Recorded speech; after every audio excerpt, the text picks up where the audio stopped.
के लिए बढ़ते आगे, दिल्ली सरकार ने एक बड़ा फैसला लिया है। कैबिनेट की बैठक में आज दिल्ली जन विश्वास बिल को पास किया गया है।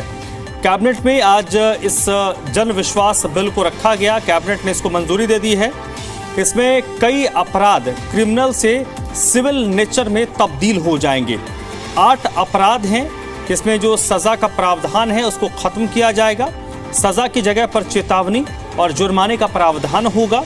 सरकार 5 जनवरी से शुरू हो रहे शीतकालीन सत्र में इस बिल को पेश करेगी। दिल्ली विधानसभा का शीतकालीन सत्र 5 जनवरी से शुरू हो रहा है और उसी में इस बिल को सरकार इंट्रोड्यूस करेगी और संभवतः सरकार की कोशिश होगी कि इसको पास करवाकर कानून का रूप दिया जाए।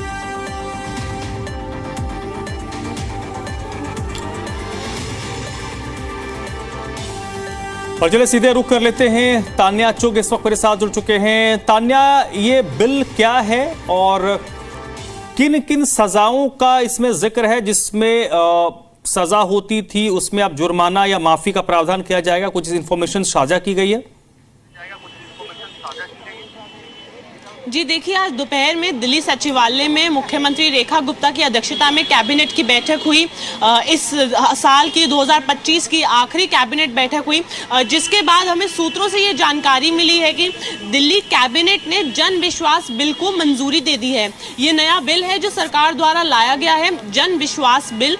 इसके तहत जितने भी छोटे मोटे जो नियमों का उल्लंघन होता है कारोबार में, दुकानों में, फैक्ट्रियों में, उनसे जो है उनको क्रिमिनल से हटा के सिविल में लाया जा रहा है। यानी कि मान लीजिए किसी की दुकान है और उनका एक रजिस्ट्रेशन का थोड़ा सा प्रोसीजर है, अगर वो इनकम्प्लीट है तो अब उनको जो पहले कोर्ट कचहरी के चक्कर लगाने पड़ते हैं, जो उनके अगेंस्ट कंप्लेंट हो जाती, केस बन जाता, अब जो ऐसी छोटी मोटे नियमों का उल्लंघन होगा उनको क्रिमिनल से हटा के सिविल में लाया जा रहा है। जो सरकार की हमेशा से प्राथमिकताओं में से एक रही है, ईज ऑफ डूइंग बिजनेस, उसको ध्यान में रखते हुए ये निर्णय लिया गया है।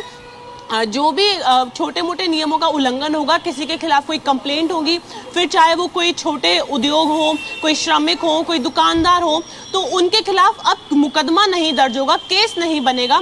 अब उनको कोर्ट कचहरी के चक्कर नहीं काटने पड़ेंगे। पहले उनको चेतावनी दी जाएगी, अगर जुर्माना बनेगा तो उनको जुर्माना वो भरना पड़ेगा। तो इस तरीके से उनको आसानी रहेगी ताकि कोर्ट कचहरी के चक्कर ना लगे। और जो दिल्ली सरकार की हमेशा से एक विजन रहा है, प्राथमिकता रही है, ईज ऑफ डूइंग बिजनेस, ताकि किसी के काम में, कारोबार में दिक्कत ना आए, आसानी से उनका जो है काम भी हो जाए और कुछ दिक्कत ना हो, उसको ध्यान में रखते हुए निर्णय लिया गया है।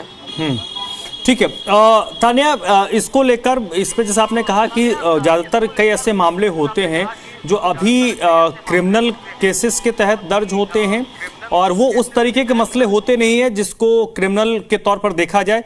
तो सरकार की मंशा संभवतः रही होगी कि उसको सिविल में लाया जाए ताकि सजा हो जो या फिर चेतावनी वाला इस सजा के तौर पर देखा जाए। क्या आपको लगता है कि ये बिल थोड़ा सरकार को पास कराना चैलेंजिंग होगा, या विपक्ष, जैसा आपने जिक्र किया कि विपक्ष इसको भी एक्सेप्ट करेगा और इसको सरकार को पास कराने में परेशानी नहीं होगी? जी देखिए, करीब 8 छोटे मोटे नियम हैं जो अभी जितनी जानकारी दी गई है कि उनका 8 ऐसी जो कंप्लेंट्स हैं उन पे फोकस रहेगा, जिसमें अब पहले लोगों को चेतावनी दी जाएगी, उनके खिलाफ मुकदमा दर्ज नहीं होगा। और जो 5 जनवरी से शीतकालीन सत्र शुरू हो रहा है दिल्ली विधानसभा का, उसमें सरकार इस बिल को टेबल करेगी। लेकिन देखना ये होगा कि सरकार का जो प्राथमिकता है कि ईज ऑफ डूइंग बिजनेस बनी रहे दिल्ली को, क्योंकि वो एक हब बनाना चाहते हैं। तो इसको लेते कि क्या विपक्ष अपनी अड़ंगी डालता है इसमें, कि क्या विपक्ष इसमें सवाल उठाता है, क्योंकि सरकार इस बिल को आगे लेके जाएगी। सरकार का मानना है कि यहाँ पे लोगों को कारोबार करने में, बिजनेस करने में, काम करने में दिक्कत ना आए, तो उसको ध्यान में रखते हुए ये बिल लाया जा रहा है। चलिए तानिया, बहुत